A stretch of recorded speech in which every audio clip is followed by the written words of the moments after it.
Khwai never, ever disappoints. Think I'd try this a new way. I'm gonna show you the tricks that I know. I'm getting tired of talking, and I need more of a show right now.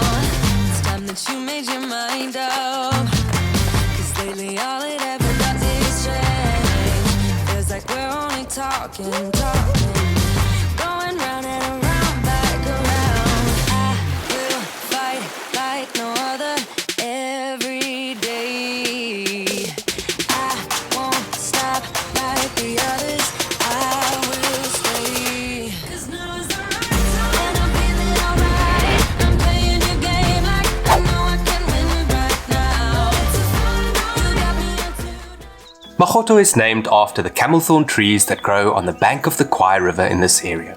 Just north of the campsite is a massive patch where thousands of these trees have died, forming a breathtakingly beautiful dead tree forest that attracts a remarkable number of animals. On most days you'll find a herd or two of impalas and wildebeest grazing between the camel thorns, and you can consider yourself unlucky if you don't find at least a couple of elephants walking through the forest during your stay. During one of our afternoon game drives, 3 particularly relaxed bulls walked right up to us in what ended up being yet another unforgettable elephant experience on the Botswana trip.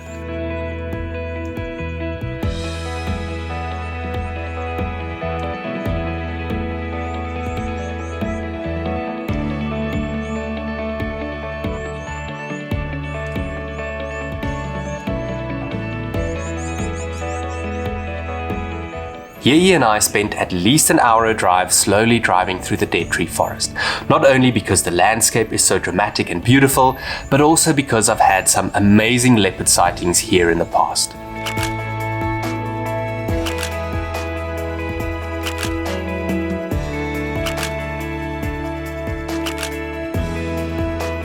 We knew that we stood a chance of bumping into the Magotho female if we were lucky, but she, along with all the other leopards, kept eluding us.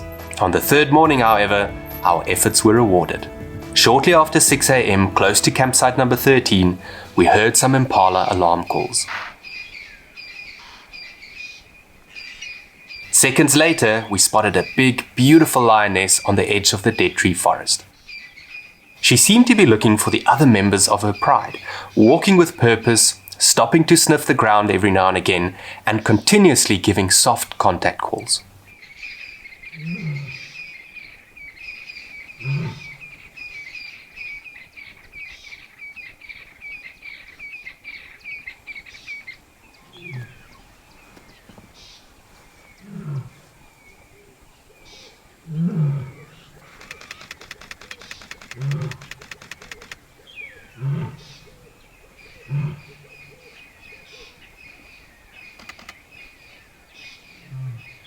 And then, all of a sudden, she lay down and started roaring loudly.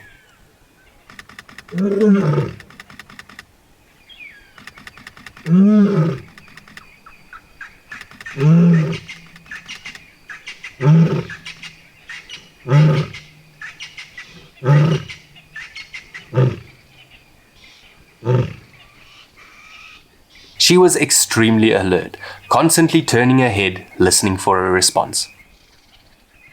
So this female was busy roaring, and then suddenly she stood up and she started kind of trotting in one direction. So we think she may have heard or even seen some of the other lions. We decided to stick with her for as long as we could to see what would happen next.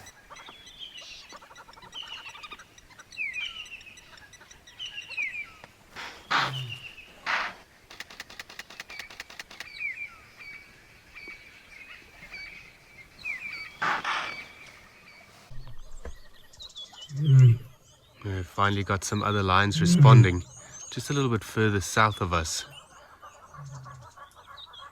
Let's look at her reaction.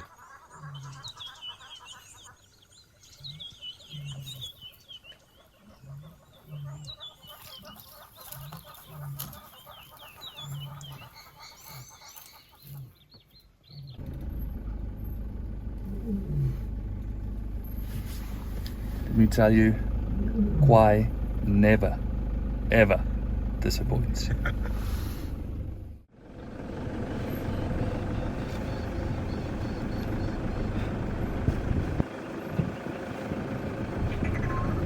We've come all the way down close to those beautiful hippo pools, close to the Chobe cut line.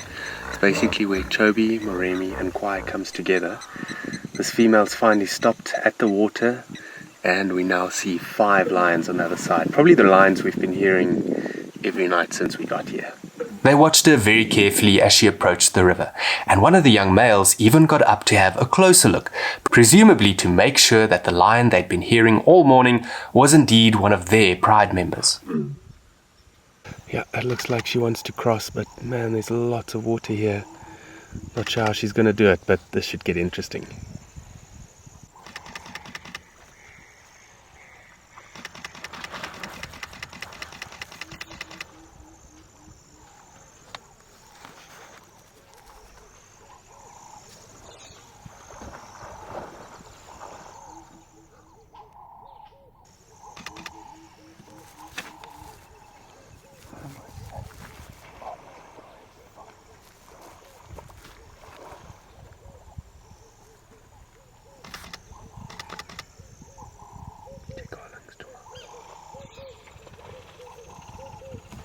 She cautiously waded through the boggy grasses on the edge of the river, and then, all of a sudden,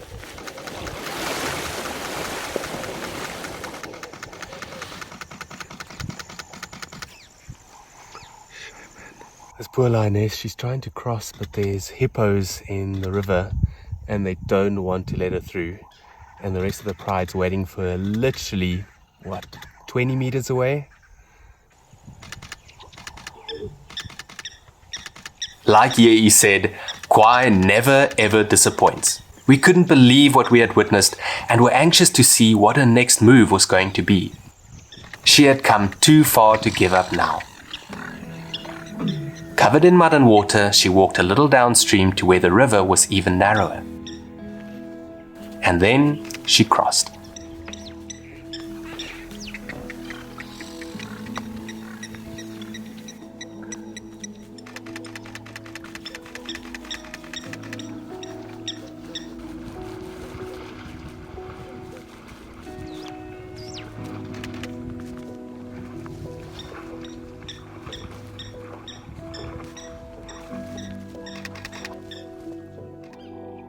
What happened next was one of the most heartwarming things I've ever seen on Game Drive.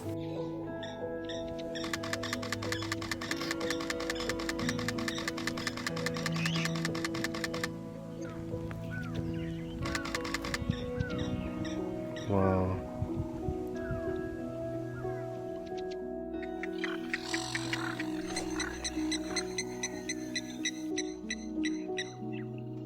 The pride had reunited, and we watched them as they disappeared into Moremi.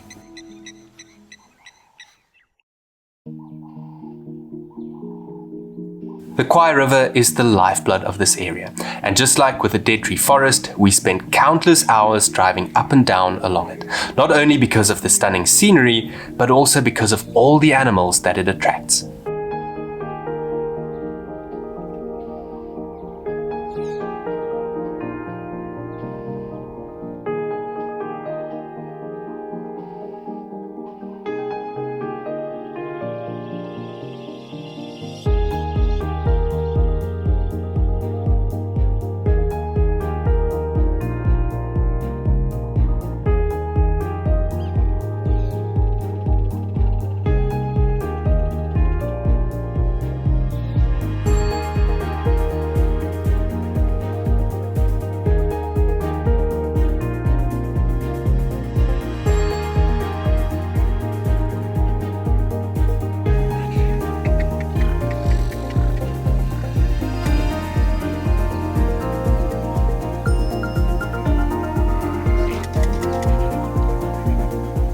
This is the most amazing place to have lunch. I'm having a lekker piece of leftover steak. Ellie's drinking in the background, but also the side. Nom nom nom. This was our routine in Khwai. Do a game drive early in the morning, take a short nap until it got too hot, and then head down to the Khwai River for some lunch.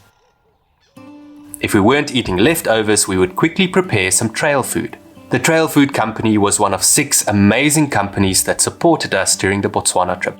And like I said in the first episode of this series, I truly believe that our sponsors' products will make your Botswana self-drive adventure even more enjoyable. The Trail Food Company sells delicious dehydrated food that's not only quick and easy to prepare, but also easy to pack. Flavors include beef potjie, red lentil dal, chili con carne, mushroom risotto, and my favorite, North African couscous. Botswana Footprints is a booking agency that allows you to book all your campsites in Botswana in one go. For a small once-off fee, they will book all your campsites for you, handle a single and safe online credit card payment, and then send you all your booking vouchers before your trip starts. It removes all the stress and hassles you've come to expect from booking accommodation in Botswana. In case of an emergency and to chat to my family, I also always take a satellite phone from Sat for Rent with to Botswana. Okay. They will courier the phone to your house together with an empty bag ready to send it back in upon your return. Renting a wide-angle lens for Kubu Island or a longer lens for wildlife photos elsewhere in Botswana is definitely worth it, especially if you only take photos on big trips like this every other year. I highly recommend renting and buying for that matter from Outdoor Photo in Pretoria, who have given me only excellent service in the 15 odd years that I've been a client of theirs. Last but by no means least, I'd like to thank our car sponsors. The air helpers fitted by Econolift suspensions proved invaluable on the bumpy sand roads, and I can't imagine ever driving back into Botswana without them. And the snorkel fitted by 4x4 Centurion not only kept Frikkie safe during the water crossings in Khwai, but also ensured that our air filter stayed clean whilst driving the dusty roads through the Magotho pans. I've added website links to all these helpful companies in the video description.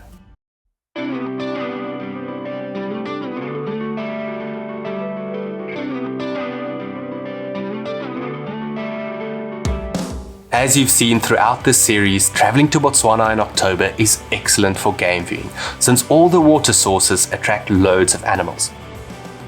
But remember that it also gets extremely hot this time of the year. You simply won't survive without a gazebo and a good fridge freezer. Also make sure to bring enough drinking water with, as well as extra fuel if you're planning to do lots of game drives in remote areas like Naipans and Khwai. A well-stocked toolbox and knowing how to use what's inside can also save you a lot of heartache on a long trip like this. And then one of the last things that's extremely important when you self-drive through Botswana is to be respectful at all times. Morning, sir. How are you? I'm very good, thank you.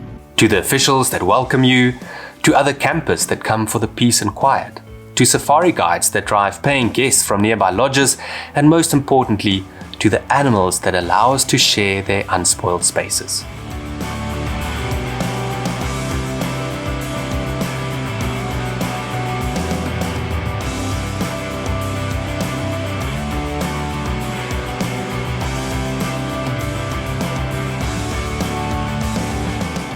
So after that incredible lion sighting this morning where we saw the female crossing the river and join up with the rest of the pride, we've decided that we're going to spend at least the next 2 drives, maybe all 4 of our last drives, looking for leopard specifically.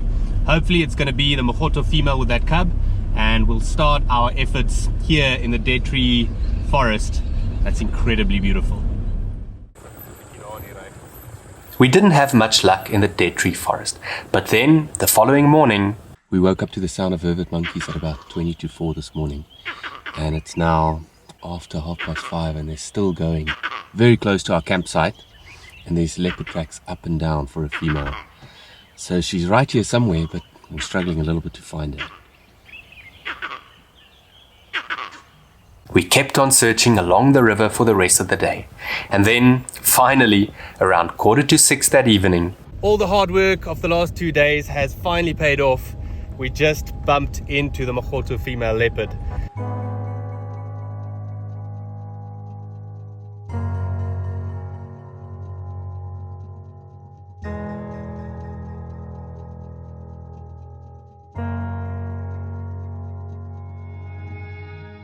We were just taking a little drive along the riverbed when suddenly a car came from the front and flashed lights, and she was literally walking right next to them. Unfortunately, she's cut into a block now, the same block that she took the cub into last time. So we're just going to swing around and wait at the bathrooms, because that's the line that she's taken. Hopefully she's going to pop out of the other side. Some alarm calls on the other side of the thicket gave away their position, but this time we only had a short glimpse of the little cub.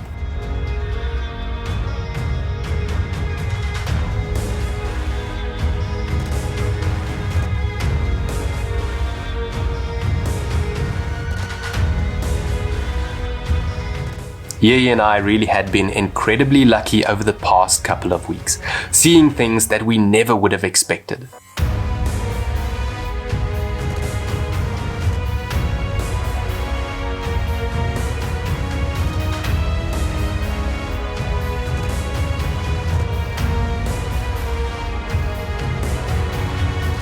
Our journey through Botswana really was the perfect way to relive some of the epic moments and memories we shared on the Serengeti trip in 2011.